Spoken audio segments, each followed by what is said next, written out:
कारगिल के एक जांबाज की सच कहानी।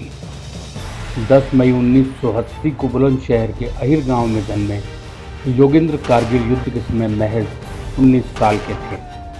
उन्होंने अकेले 70 सैनिकों की पाकिस्तानी सैन्य टुकड़ी को धूल चटाई थी। योगेंद्र सिंह यादव के जैसे खून में वीरता थी, उनके पिता करण सिंह यादव कुमाऊं रेजिमेंट का हिस्सा थे। वे 1965 और 1971 में पाकिस्तान के खिलाफ युद्ध में शामिल रहे। 19 साल के योगेंद्र की 5 मई 1999 को शादी हुई। नई दुल्हन के साथ उन्होंने 15 दिन भी नहीं गुजारे कि जम्मू से वॉर में देश की सेवा करने का बुलावा आ गया। 20 मई 1999 को योगेंद्र जम्मू रिपोर्टिंग के लिए पहुंच गए। योगेंद्र ने अपनी बटालियन 18 ग्रेनेडियर्स के साथ 22 दिन तक चले इस युद्ध में शामिल रहे। उनकी बटालियन ने 12 जून 1999 को सोलोलिंग पीक पर तिरंगा लहराया। अब उनके सामने थी टाइगर हिल की चुनौती। योगेंद्र की अगुवाई वाली टुकड़ी ने टाइगर हिल के लिए 2 जुलाई को चढ़ना शुरू किया। तब शाम को 6:30 बज रहे थे। 3 दिन और 2 रातों की चढ़ाई के बाद वे ऊपर वाले बंकर तक पहुंच गए। दोनों तरफ नाले थे जिनके अंदर पाकिस्तानी सेना ने बंकर बना रखे थे। उन्होंने टुकड़ी पर दोनों तरफ से फायरिंग शुरू कर दी। सुबह के 10:30 बज रहे थे। पाकिस्तानी सेना को लग रहा था भारतीय सेना की बड़ी फोर्स से लड़ाई हो रही है, लेकिन वे सिर्फ 7 जवान थे। 7 जवानों ने फायरिंग का ऐसा जवाब दिया कि उन्हें इस टुकड़ी की ताकत का अंदाजा भी नहीं हो पाया। सातों ने 700 जवानों का दम दिखाया और 5 घंटे की फाइट के दौरान भारतीय टुकड़ी ने 8 पाकिस्तानियों को मार गिराया। भारतीय सेना के कितने आदमी लड़ रहे थे ये जानने के लिए आधे घंटे बाद पाकिस्तानी दल दोबारा लौटा।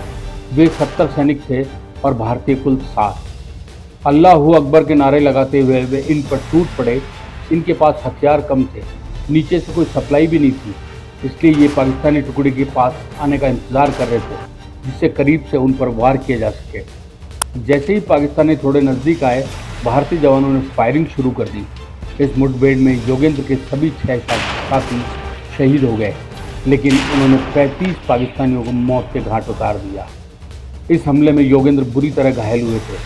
सिर से खून बहने की वजह से वे बेहोशी की हालत में थे, लेकिन आसपास की हलचल को अच्छे से समझ रहे थे। योगेंद्र ने मरने की एक्टिंग की और वहीं पड़े रहे। पाकिस्तानी सेना भारतीय सेना के साथ बुरा बर्ताव करती है।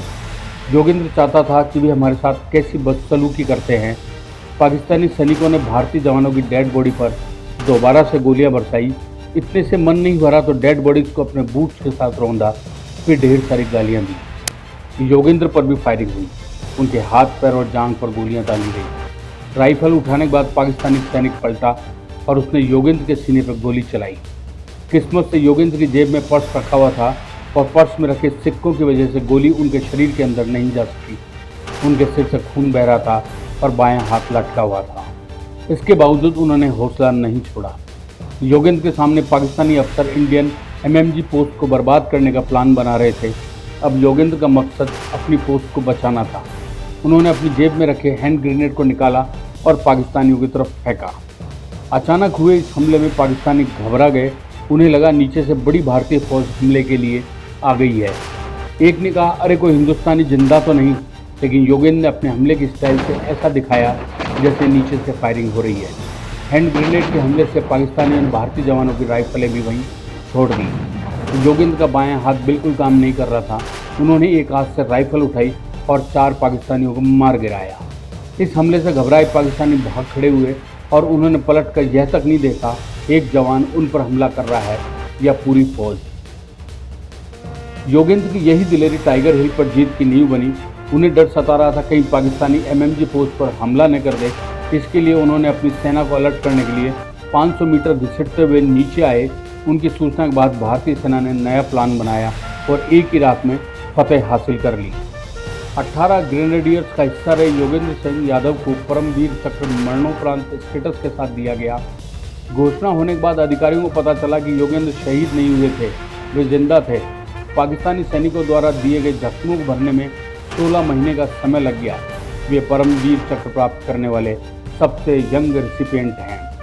सलाम योगेंद्र यादव को। वंदे मातरम। जय हिंद, जय भारत, भारत माता की जय।